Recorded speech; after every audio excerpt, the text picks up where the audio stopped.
उमा द्वारा शंभु के नेत्र मूंद लिए जाने पर अंधकार में शंभु के पसीने से अंधकासुर की उत्पत्ति, हिरण्याक्ष की पुत्रार्थ तपस्या और शिव का उसे पुत्र रूप में अंधक को देना, हिरण्याक्ष का त्रिलोकी को जीतकर पृथ्वी को रसातल में ले जाना और वराह रूपधारी विष्णु द्वारा उसका वध।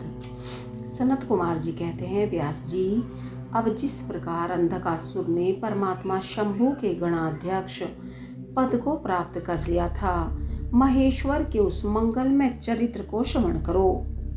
मुनीश्वर, अंधकासुर ने पहले शिवजी के साथ बड़ा घोर संग्राम किया था, परंतु पीछे बारंबार सात्विक भाव के उद्रेक से उसने शंभु को प्रसन्न कर लिया। क्योंकि नाना प्रकार की लीलाएं करने वाले शंभु शरणागत रक्षक तथा परम भक्त वत्सल हैं। उनका महात्म्य परम अद्भुत है। व्यास जी ने पूछा, ऐश्वर्यशाली मुनिवर, वह अंधक कौन था और भूतल पर किस वीर्यवान के कुल में उत्पन्न हुआ था? दैत्यों में प्रधान तथा महामनस्वी उस बलवान अंधक का स्वरूप कैसा था और वह किसका पुत्र था? उसने परम तेजस्वी शंभु की गणाध्यक्षता को कैसे प्राप्त किया? यदि अंधक गणेश्वर हो गया तब तो वह परम धन्यवाद का पात्र है। सनत कुमार जी ने कहा, मुने, पूर्व काल की बात है। एक समय भक्तों पर कृपा करने वाले तथा देवताओं के चक्रवर्ती सम्राट भगवान शंकर को विहार करने की इच्छा हुई। तब वे पार्वती और गणों को साथ ले अपने निवासभूत कैलाश पर्वत से चलकर काशीपुरी में आए। वहां उन्होंने उस पुरी को अपनी राजधानी बनाया और भैरव नामक वीर को उसका रक्षक नियुक्त किया। फिर पार्वती जी के साथ रहते हुए वे भक्त जनों को सुख देने वाली अनेक प्रकार की लीलाएं करने लगे। एक समय वे उसके वरदान के प्रभाववश अनेकों विराग्र गण्य गणेश्वरों और शिवा के साथ मंदराचल पर गए और वहां भी एक तरह की क्रीड़ा करने लगे। एक दिन जब प्रचंड पराक्रमी कपर्दी शिव मंदराचल की पूर्व दिशा में बैठे थे, उसी समय गिरिजा ने नम्र क्रीड़ावश उनके नेत्र बंद कर दिए।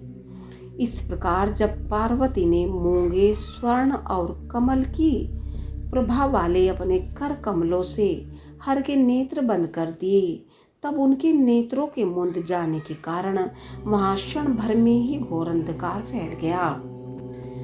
पार्वती के हाथों का महेश्वर के शरीर से स्पर्श होने के कारण शंभु के ललाट में स्थित अग्नि से संतप्त होकर मद जल प्रकट हो गया और जल की बहुत सी बूंदें टपक पड़ी।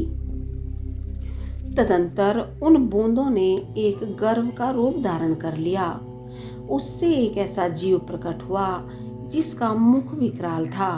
वह अत्यंत भयंकर, क्रोधी, कृतघ्न, अंधा, कुरूप, जटाधारी, काले रंग का, मनुष्य से भिन्न, बेडोल और सुंदर बालों वाला था। उसके कंठ से घोर घर घर शब्द निकल रहा था। वह कभी गाता, कभी हंसता और कभी रोने लगता था तथा जबड़ों को चाटते हुए नाच रहा था। उस अद्भुत दृश्य वाले जीव के प्रकट होने पर शिवजी मुस्कुराकर पार्वती जी से बोले। श्री महेश्वर ने कहा, प्रिय, मेरे नेत्रों को मूंदकर तुमने ही तो यह कर्म किया है, फिर तुम उससे भय क्यों कर रही हो? शंकर जी के उस वचन को सुनकर गौरी हंस पड़ी और उनके नेत्रों पर से उन्होंने अपने हाथ हटा लिए। फिर तो वहां प्रकाश छा गया, परंतु उस प्राणी का रूप भयंकर ही बना रहा और अंधकार से उत्पन्न होने के कारण उसके नेत्र भी अंधे थे। तब वैसे प्राणी को प्रकट हुआ देखकर गौरी ने महेश्वर से पूछा। गौरी ने कहा, भगवान, मुझे सच सच बताइए कि हम लोगों के सामने प्रकट हुआ यह बेडोल प्राणी कौन है?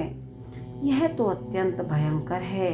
किस निमित्त को लेकर किसने इसकी सृष्टि की है और यह किसका पुत्र है? सनत कुमार जी कहते हैं, महर्षि, जब लीला रचने वाली तथा तीनों लोकों की जननी गौरी ने सृष्टिकर्ता की उस अंधी सृष्टि के विषय में यूं प्रश्न किया, तब लीला विहारी भगवान शंकर अपनी प्रिया के इस वचन को सुनकर कुछ मुस्कुराए और इस प्रकार बोले। महेश्वर ने कहा, अद्भुत चरित्र रचने वाली अंबिके, सुनो, जब तुमने मेरे नेत्र मूंद लिए थे उसी समय यह अद्भुत एवं प्रचंड पराक्रमी प्राणी मेरे पसीने से प्रकट हुआ। इसका नाम अंधक है। तुम ही इसको उत्पन्न करने वाली हो, अतः सखियों सहित तुम्हें करुणा पूर्वक इसकी गणों से यथा योग्य रक्षा करते रहना चाहिए। आर्य, इस प्रकार बुद्धि पूर्वक विचार करके ही तुम्हें सब कार्य करना चाहिए। सनत कुमार जी कहते हैं, मुने, अपने स्वामी के ऐसे वचन सुनकर गौरी का हृदय करुणाद्र हो गया। वे अपनी सखियों सहित अंधक की अपने पुत्र की भांति नाना प्रकार के उपायों द्वारा रक्षा करने लगी। तदंतर शिशिर ऋतु आने पर दैत्य हिरण्याक्ष पुत्र की कामना से उसी वन में आया, क्योंकि उसकी पत्नी ने उसके ज्येष्ठ बंधु की संतान परंपरा को देखकर उसे संतानार्थ तपश्चर्या के लिए प्रेरित किया था। वहां वह कश्यप नंदन हिरण्याक्ष वन का आश्रय ले पुत्र प्राप्ति के लिए गौर तप करने लगा। उसके मन में महेश्वर के दर्शन की इच्छा थी, अतः वह क्रोध आदि दोषों को अपने काबू में करके ठूंठ की भांति निश्चल होकर समाधिस्थ हो गया। द्विजेंद्र, तब जिसकी ध्वजा में वृष का चिन्ह वर्तमान है तथा जो पिनाक धारण करने वाले हैं, वे महेश उसकी तपस्या से पूर्णतया प्रसन्न होकर उसे वर प्रदान करने के लिए चले और उस स्थान पर पहुंचकर दैत्य प्रवर हिरण्याक्ष से बोले।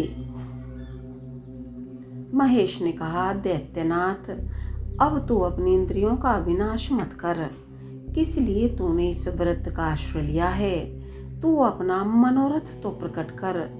मैं वरदाता शंकर हूँ, अतः तेरी जो अभिलाषा होगी वह सब मैं तुझे प्रदान करूँगा। सनत कुमार जी कहते हैं, महर्षि, महेश्वर के उस सरस वचन को सुनकर दैत्यराज हिरण्याक्ष परम प्रसन्न हुआ। उसने गिरीश के चरणों में नमस्कार करके अनेक प्रकार से उसकी स्तुति की। फिर वह अंजलि बांधे सिर झुकाकर कहने लगा। हिरण्याक्ष ने कहा, चंद्रभाल, मेरे उत्तम पराक्रम संपन्न तथा दैत्य कुल के अनुरूप कोई पुत्र नहीं है, इसलिए मैंने इस व्रत का अनुष्ठान किया है। देवेश, मुझे परम बलशाली पुत्र दीजिए। सनत कुमार जी कहते हैं, मुने, दैत्यराज के उस वचन को सुनकर कृपालु शंकर प्रसन्न हो गए और उससे बोले, दैत्याधिप, तेरे भाग्य में तेरे वीर्य से उत्पन्न होने वाला पुत्र तो नहीं लिखा है, किंतु मैं तुझे एक पुत्र देता हूँ। मेरा एक पुत्र है जिसका नाम अंधक है।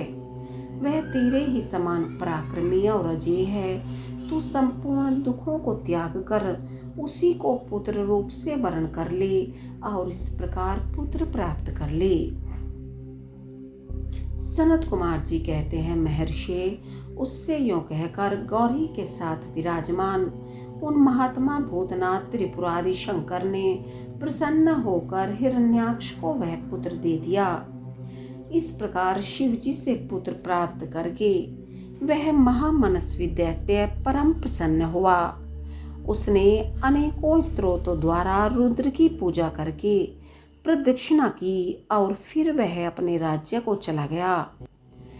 गिरीश से पुत्र प्राप्त कर लेने के बाद वह प्रचंड पराक्रमी दैत्य संपूर्ण देवताओं को जीतकर इस पृथ्वी को अपने देश रसातल में उठा ले गया।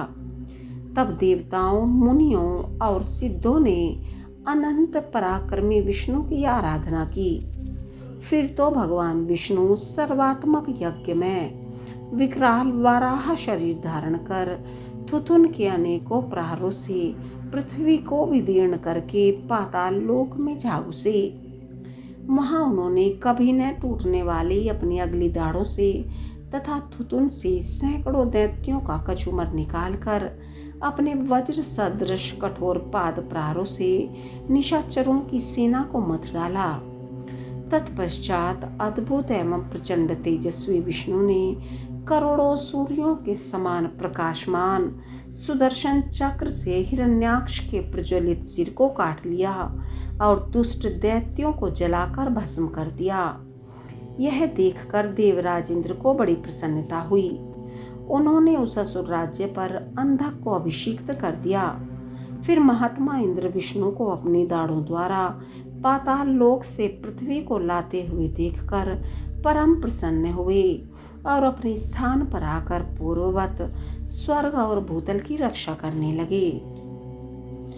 इधर वाराह रूप धारण करके उत्तम कार्य करने वाली उग्र रूपधारी श्री हरि प्रसन्न चित हुए समस्त देवों, मुनियों और पद्मियों ने ब्रह्मा द्वारा प्रशंसित होकर अपने लोक को चले गए। इस प्रकार वाराह रूपधारी विष्णु द्वारा असुर राज हिरण्याक्ष के मारे जाने पर समस्त देव, मुनि तथा अन्य सभी जीव सुखी हो गए।